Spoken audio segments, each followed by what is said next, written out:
कुत्र्याच्या संदर्भात पिसळलेले कुत्रे असतील, मोकाट कुत्रे असतील, हे अत्यंत जटिल प्रश्न निर्माण झालेला आहे या शहरामध्ये.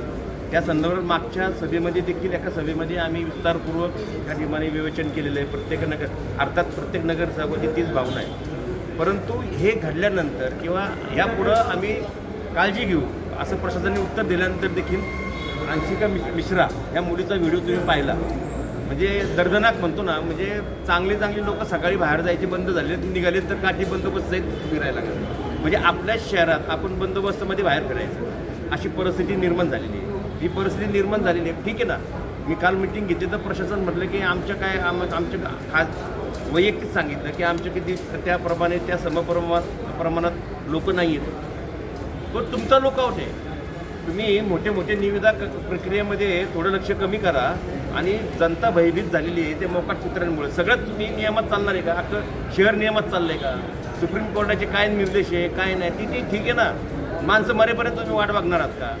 म्हणजे मोशीची दुर्घटना झाल्यानंतर कळलं की कचऱ्याची काय अवस्था आहे. म्हणजे तुम्हाला अशी दुर्घटना वारंवार पाहिजे का? आणि म्हणून हे अत्यंत दुर्दैव आहे. मी जरा प्रशासनाने जे प्रशासकीय राजवटीचा जो चार वर्षाचा कालखंड आहेत ना, ते झापड आलेली आहे डोळ्यावर.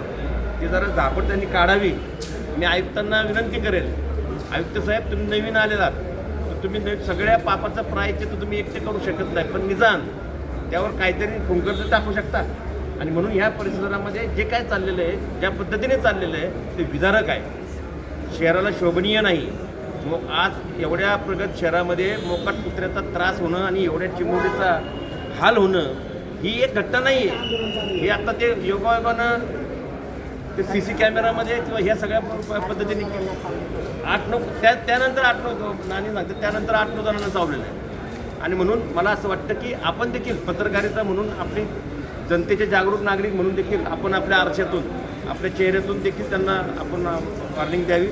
हे आंदोलन फक्त केवळ काहीतरी घटना घडली म्हणून नाही. आम्ही वारंवार या संदर्भात जर नाही काही केलं तर आम्ही त्या पद्धती पावलं उचलू. देखील अनेक वेळा आपण मागणी केली होती, तरी देखील प्रशासन जागा होत नाही. जर आजही प्रशासन असंच अशाच पद्धतीचं कदाचित आम्हाला असा प्रयत्न करावा लागेल. ओरिजिनल पिसाळलेली कुत्री इथं आणून सोडायची.